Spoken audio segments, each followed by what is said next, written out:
Na quarta reportagem da série Impunidade, o acúmulo de inquéritos, a lentidão da justiça e as penitenciárias que não recuperam os presos. A edição e finalização da série é de Rodrigo Ceruti e o auxiliar de reportagem é Fábio Barão.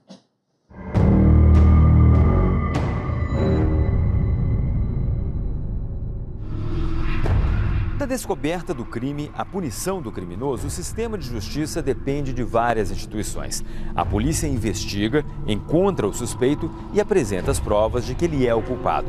O Ministério Público usa essas informações para acusar e pedir a condenação do réu, que vai ser defendido por um advogado. E cabe ao juiz ou ao jurado, se for um homicídio, decidir se o acusado é inocente ou se vai para a cadeia. Uma fase do processo depende da outra. O problema é que no Brasil todas têm deficiências sérias, para desespero das famílias das vítimas. A dor é muito grande. A gente vê, eu vejo a imagem do meu filho em todos os locais. Ele permanece comigo e ao mesmo tempo parece que eu não consigo fazer nada para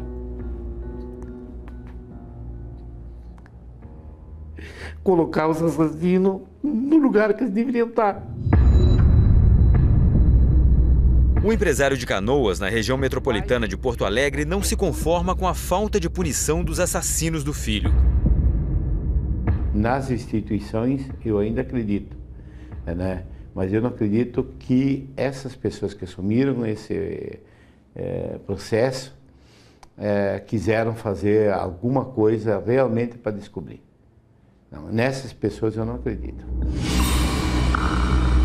Mário Gabardo tinha 20 anos de idade. No dia 29 de setembro de 2005, ele parou o carro nessa rua. Ainda no banco do motorista, foi atingido por 2 tiros, disparados por um homem que, segundo testemunhas, nem se preocupou em esconder o rosto. Uma delas descreveu com detalhes o carro dirigido pelo assassino. No dia 19 de maio de 2006, o veículo foi apreendido. A testemunha confirmou, era o mesmo carro. Mas no mesmo dia, ele foi liberado sem passar por perícia. O assassinato de Mário Gabardo vai completar 9 anos sem solução e com a investigação arquivada. Na época, a equipe que participou dessas diligências foi uma equipe qualificada e fizeram tudo que estavam à sua disposição naquele momento.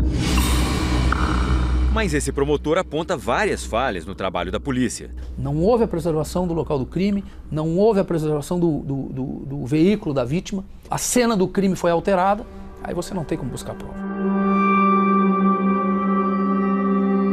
Antes de ser arquivado, o inquérito fez um trajeto comum na investigação brasileira. Muitas vezes o inquérito vai, fica na delegacia, vai para prazo, volta, passa mais um mês na delegacia e não se ouve ninguém, não acrescenta nada. Ou seja, passou um mês na delegacia sem nada acontecer. E dessa forma não há condenação possível. Mas a impunidade também tem outros motivos. Segurança pública não é só um caso de polícia. Ela exige uma série de ações públicas, políticas públicas, que envolvem outros atores como municípios, como o governo federal, como o poder judiciário, e que enquanto a gente ficar tratando segurança como um caso de polícia, a gente só vai, infelizmente, lamentar as taxas de violência, porque a polícia sozinha não vai dar conta desse cenário. O Ministério Público do Rio de Janeiro alterou o sistema de trabalho para tentar antecipar eventuais falhas e acelerar os inquéritos. Cada promotor cuida sempre das mesmas delegacias. A produtividade aumentou, mas o problema está longe de ser resolvido. Na maioria esmagadora dos casos, aí eu estou falando com certeza acima de 90%, o promotor de justiça é obrigado a requisitar novas diligências ou até mesmo simplesmente conceder aquele prazo de prorrogação para que aquelas diligências que a própria autoridade policial já determinou sejam concluídas. O acúmulo de inquéritos policiais é grande em todo o país. Os cartórios da Justiça Criminal de São Paulo recebem 1.500 inquéritos por dia. Apenas 192 funcionários precisam conferir um por um. 37, com 5. E não há a menor dúvida que esse sistema, que é inadequado para a nossa realidade, ele não contribui para a redução dos índices de impunidade. Pelo contrário, ele é um motor que fomenta. Nossa sociedade não vai conseguir sobreviver a mais 50 anos nessa escalada crescente de violência. E vai ser difícil encontrar espaço para tantos processos. O Brasil gosta de guardar papéis. O Tribunal de Justiça de São Paulo ainda tem os autos de um réu condenado a levar chicotadas em 1874. A burocracia aumenta a lentidão da justiça. Em Mato Grosso, mais de 80% dos inquéritos de primeira instância estão com a tramitação atrasada pelos critérios do Conselho Nacional de Justiça. O presidente do Tribunal de Justiça do Estado diz que para dar conta do serviço seriam precisos mais 50 juízes e quase 1.500 servidores. Mas não existe dinheiro para isso. Precisamos sim investir fortemente na área de pessoal, de tecnologia, para que nós, em curto espaço de tempo, nós possamos ter a justiça que todos nós desejamos. Não temos a justiça que desejamos? Reconhecidamente não temos. Segundo o Conselho Nacional de Justiça, apenas os tribunais do Acre, do Amapá e do Tocantins cumpriram mais de 60% das ações penais dentro do prazo estabelecido pela Estratégia Nacional de Justiça e Segurança Pública.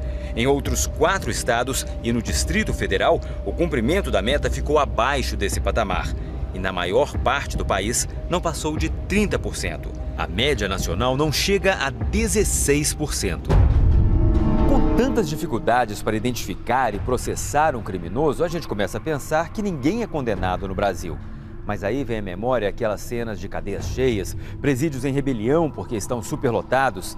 Neste país se pune muita gente, mas até isso a gente faz mal.